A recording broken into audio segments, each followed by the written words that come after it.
in the year 1979 and had an IPO BSE in the year 1985. Since then, it has grown many folds and it has become the third largest cement group in India, promoted by the Banks Group. And talking about individually companies, it is the second largest cement company in India and has been in operation for more than three decades. And it has morely, it has a, though it has a pan-India presence, it's more operate, it's operating more in the northern part of India with its plants strategically placed in all the major cities nearby. The company has a market share of 8% and is expected to grow rapidly in the future. Talking about the cement industry, so India is the second largest cement producer in the world after China, and it has a low per capita consumption. So this means that the industry has a lot of potential to grow because it's producing a lot of cement and the consumption is not yet taken that much. So there's a lot of scope for the industry to grow. Second is the rapid economic growth and the fast urbanization, as there are many urban housing projects and infrastructure projects that are happening. So the cement demand is expected to grow many folds as we move on. There are many. The government is also pushing for the infrastructure projects, and in the recent package, they've also provided a viability gap funding for infrastructure projects. So it's expected to grow again. And if we talk about the demand, growth in demand, it's been growing at a CAGR of 8.2%, and in the near future, expected to grow almost 10%. So if we talk about the QGLP aspect of the stock, so the quality of management, the Shree Cement has consistently outperformed the market for a decade. As it's been mentioned many places that if you look at the performance of Shree Cement, the the cement industry index as well as the market has consistently outperformed it. The company is rated AAA by CRISIL, so that means the management has been pretty good for the last couple of years, and it has maintained a very high, in fact, highest EBITDA margins per ton in the cement industry. The company also has a strong brand equity, as it was mentioned by the Indian Brand Equity Foundation, and it has an enhanced network distribution and capacity. Since it has a pan-India presence, it has strategically placed all its distribution network across India, in all major cities and tier 2 cities. It's also raising money. As of now, recently it's raising money through QIP in order to fulfill and invest in some small mills.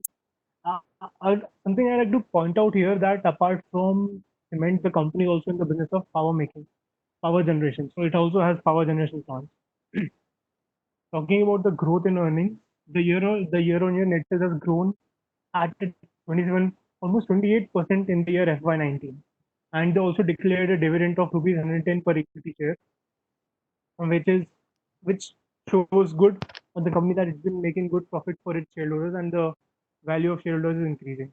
The share is also increasing, and they posted a 2.9 increase in the standalone profit in the third quarter of FY20 and saw 6% sales growth in the same quarter. As of now, because there has been a little decline in demand of cement because of the COVID-19 pandemic situation, but it's expected to the demand is expected to take off again once the lockdown loosens up and the demand picks up again. So for the longevity and price part, Nancy will be taking over. Talking about the longevity and the quality of the growth, increasing economic growth, which leads to the surge in demand for cement industry as a whole, and for Sri Ram Cement in particular, mainly due to requirements of, say, strong infrastructure framework. This this can be promised. This can be very promising for this industry and Sri Ram Cement. The government infrastructure, which is for the greater good, as well as the housing projects, which are paving path for the Sri Ram Cement, is also promising a long-term growth. Secondly, I would like to say that the company is seeing this opportunity and seeing this surge in demand. It is all set to expand its operation, and it is also enhancing its capacity in India as well as in UAE. Other strength like strong distribution network adds to it, which again promises its quality and long-term growth. Coming to the prices, the company has the PE ratio of 51.26 against the industry average of just 30.5. I think this is a defendable number, seeing the performance of the company in all other aspects in totality. The EPS and earnings of the company is better than its peers, which is a good sign. And the company has been also able to maintain the significantly the earnings in comparison to its peers. Then going forward, Tata, can you move the slide upwards? Yeah.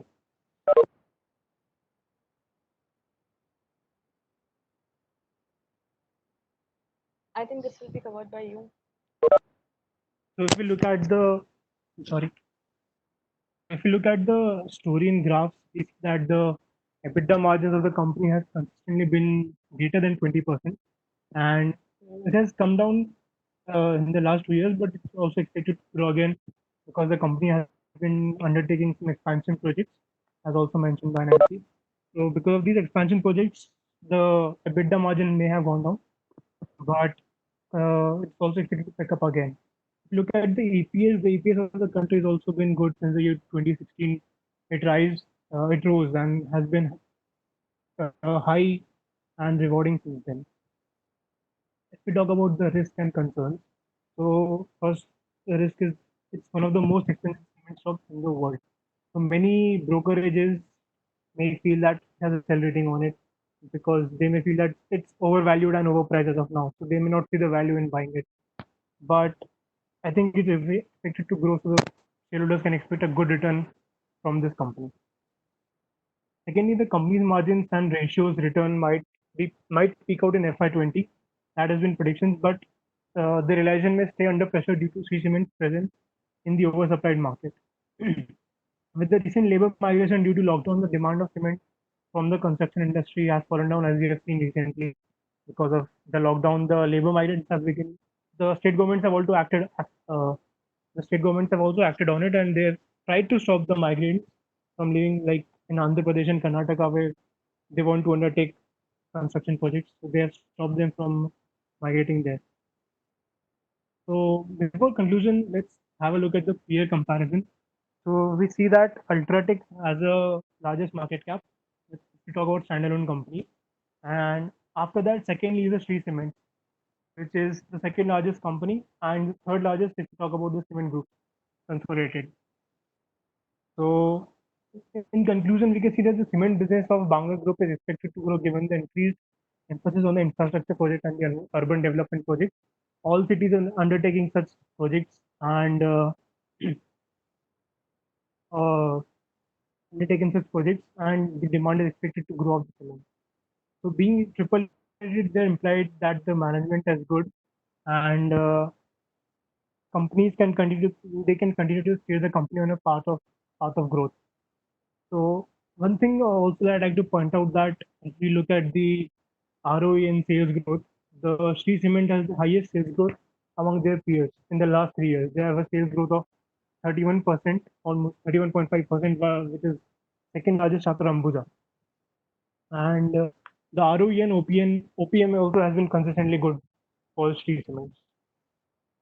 And from investment view, we can say that COVID-19 may have briefly halted the growth, but it's a mere hiccup, and the impact is very short term. As soon as the lockdown is over, the cement industry and for the company itself, the demand is expected to grow very soon. And being a highly valued cement stock of the cement sector, the company is expected to return good return for its shareholders. So that's all from the presentation. If you guys have any questions, you can ask it in the chat or directly. Thank you.